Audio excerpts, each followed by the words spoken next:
Hello friends, I hope you are doing well. Welcome to the channel with my plant. We are in the gibberellin series and first class of this gibberellin series already we have completed about the discovery of gibberellin. Today we are going to understand the biosynthesis of gibberellin. Okay. So to understand the gibberellin biosynthesis we will go and follow this diagram. So, the biosynthesis of gibberellin can be classified in three parts. Number one, which is carried out in plastid or chloroplast, you can say. Number two is in endoplasmic reticulum, and number three is in cytoplasm. Okay, so let's move to the part which is carried out in your plastid. Okay, so if we see the biosynthesis of gibberellin, it basically starts with the acetate. Acetate will undergo a series of reaction to form mevalonic acid. Mevalonic acid again will undergo a number of reaction and form mevalonic acid pyrophosphate. Or you can make a short form to remember easily, that is your MAPP, mevalonic acid pyrophosphate. Mevalonic acid pyrophosphate will again produce isopentyl pyrophosphate. In many books it is written as IPP. Okay, IPP will form DMAPP, that is dimethyl allyl pyrophosphate, and dimethyl allyl pyrophosphate will form GGPP, geranyl gyrenyl pyrophosphate. So in most of the books you can see the reaction chain is starts with GGPP. In number of books it is the GGPP is known as the precursor of your gibberellic acid, and in some books it is mevalonic acid which is termed as the precursor of your gibberellic acid. Okay, so GGPP or mevalonic acid, and in between the middle of the reaction the compounds can also be called as the precursor of the gibberellic acid. So if question is coming ki which one is the precursor of the gibberellic acid, you have to answer very carefully. So that's why I have mentioned all the name of the chemical, so that you will not be confused in examination. Okay, so geranyl pyrophosphate will form your end copolyl pyrophosphate, and copolyl pyrophosphate, or otherwise in many books it is written as copolyl pyrophosphate CPP, and copolyl pyrophosphate will form end cowrin. So end cowrin is an important compound, because this compound is being transferred from chloroplast to your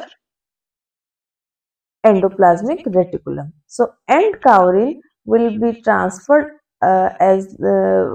from plastid to endoplasmic reticulum for further reaction.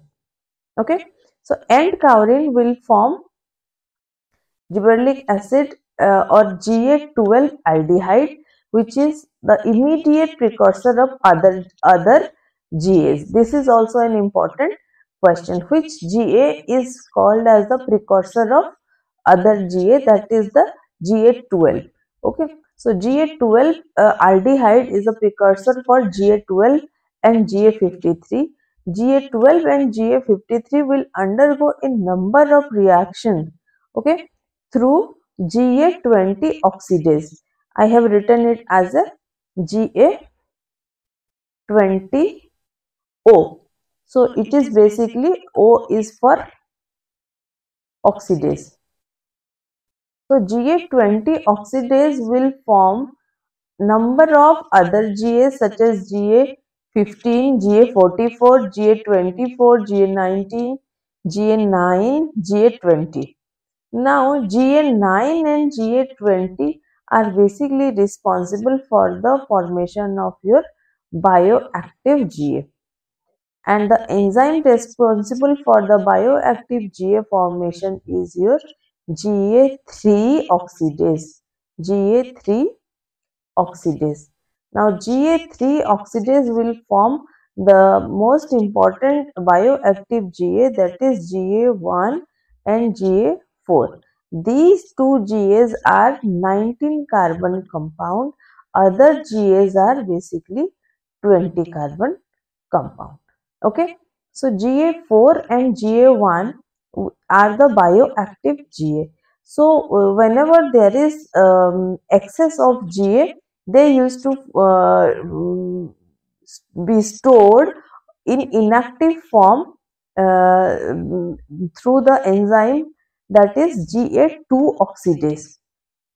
GA2 oxidase, and it will form GA34 and GA8, which are inactive GA.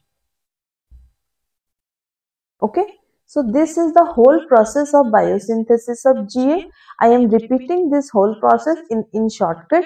So basically three parts: one is plastids, another is endoplasmic reticulum, third is your cytoplasm. Okay, so it is basically starting with acetate. Acetate is converted to mevalonic acid. Mevalonic acid is converted to mevalonic acid pyrophosphate. Mevalonic acid pyrophosphate is converted to isopentyl pyrophosphate. Isopentyl pyrophosphate after number of reactions, it will converted to DMAPP, that is dimethyl allyl pyrophosphate, that will be converted to geranyl pyrophosphate. Geranyl pyrophosphate will form N-copalyl pyrophosphate, which will again produce N-caurin. And caurin is an important molecule because it is being transferred from plastid to endoplasmic reticulum for further reaction. And caurin will produce your other GAs. Or the first GA it is forming is the GA12 or GA12 aldehyde, which is again producing GA12. GA12 and GA53 are produced from GA12 aldehyde. GA12 and GA53 are also very important because these are being transferred from endoplasmic reticulum to your cytoplasm, and these two GAs are forming other GAs such as GA15, GA44, GA24, GA19, etc. with the help of an enzyme called GA20 oxidase.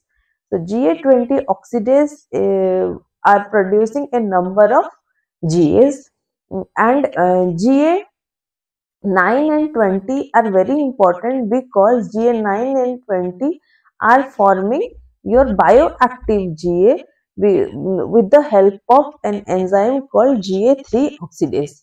GA3 oxidase is responsible for the formation of your bioactive GA.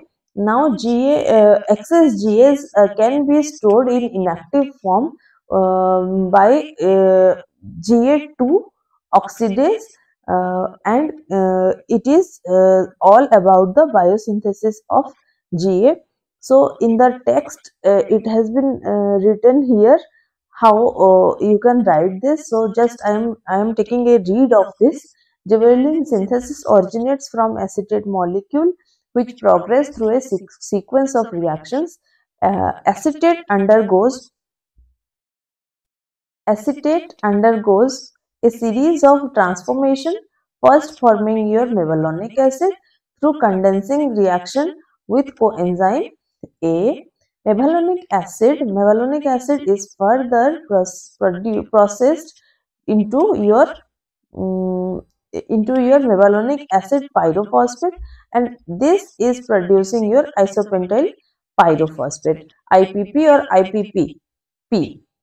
IPP converts to dimethyl allyl pyrophosphate. We call it as a DMAPP, which is an isomer in the pathway, essential isomer in the pathway. DMAPP undergoes successive modification to generate geranyl pyrophosphate, a crucial precursor. See, it is written as a crucial precursor. So GGPP transformed into copalyl pyrophosphate or N-copalyl pyrophosphate through enzymatic reactions. End-copolyl pyrophosphate is further converted to end-kaolin, a cyclic compound.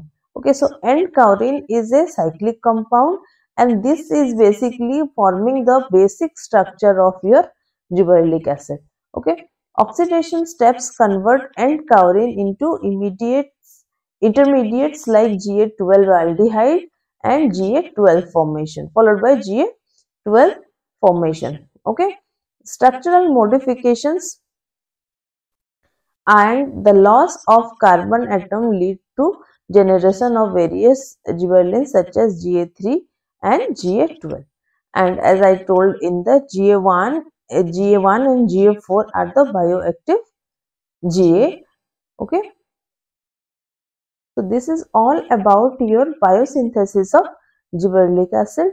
I hope you understood the whole the process, and I hope also that you can write it if it is coming in examination. I have covered all the important questions also.